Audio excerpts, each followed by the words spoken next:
17ನೇ ಲೋಕಸಭೆ ವಿಸರ್ಜನೆ, ರಾಷ್ಟ್ರಪತಿಗೆ ರಾಜೀನಾಮೆ ಸಲ್ಲಿಕೆ.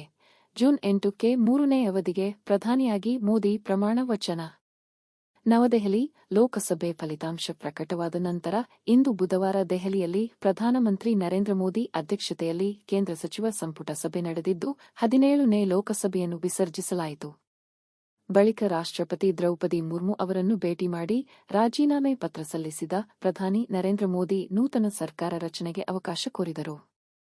ಪ್ರಧಾನಮಂತ್ರಿಗಳು ಹಾಗೂ ಅವರ ಸಂಪುಟ ಸದಸ್ಯರ ರಾಜೀನಾಮೆ ಅಂಗೀಕರಿಸಿದ ರಾಷ್ಟ್ರಪತಿಗಳು ಹೊಸ ಸರ್ಕಾರ ರಚನೆಯಾಗುವವರೆಗೆ ಅಧಿಕಾರದಲ್ಲಿ ಮುಂದುವರಿಯುವಂತೆ ಮನವಿ ಮಾಡಿದರು ಎಂದು ರಾಷ್ಟ್ರಪತಿ ಭವನದ ಪ್ರಕಟಣೆಯಲ್ಲಿ ತಿಳಿಸಿದೆ. ಲೋಕಸಭೆ ಚುನಾವಣೆಯಲ್ಲಿ ರಾಷ್ಟ್ರೀಯ ಪ್ರಜಾಸತ್ತಾತ್ಮಕ ಮೈತ್ರಿಕೂಟಕ್ಕೆ ಸ್ಪಷ್ಟ ಬಹುಮತ ದೊರೆತ ಹಿನ್ನೆಲೆಯಲ್ಲಿ ಜೂನ್ 8 ಶನಿವಾರದಂದು ನರೇಂದ್ರ ಮೋದಿಯವರು ಸತತ 3ನೇ ಅವಧಿಗೆ ಪ್ರಮಾಣ ವಚನ ಸ್ವೀಕರಿಸುವ ಸಾಧ್ಯತೆ ಇದೆ. ಅದೇ ದಿನ ಕೇಂದ್ರ ಸಚಿವ ಸಂಪುಟ ಸದಸ್ಯರ ಪ್ರಮಾಣ ವಚನ ಸ್ವೀಕಾರ ಸಮಾರಂಭವೂ ನಡೆಯುವ ಸಾಧ್ಯತೆಯಿದೆ.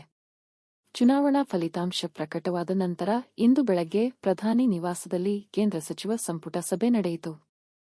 17ನೇ ಲೋಕಸಭೆಯನ್ನು ವಿಸರ್ಜಿಸಲು ಶಿಫಾರಸು ಮಾಡಲಾಯಿತು.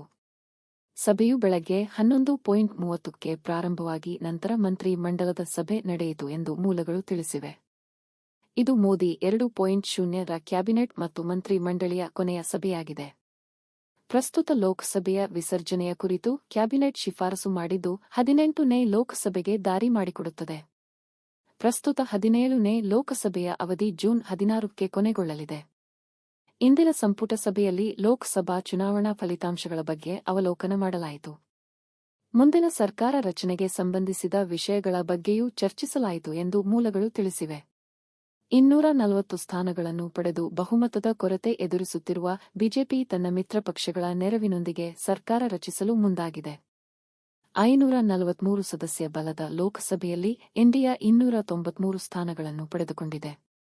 ಪ್ರಮುಖ ವಿರೋಧ ಪಕ್ಷವಾದ ಕಾಂಗ್ರೆಸ್ 99 ಸ್ಥಾನಗಳನ್ನು ಗಳಿಸಿದ್ದು, ಇಂಡಿಯಾ ಬ್ಲಾಕ್ ಒಟ್ಟಾಗಿ 233 ಸ್ಥಾನಗಳನ್ನು ಗೆದ್ದುಕೊಂಡಿವೆ.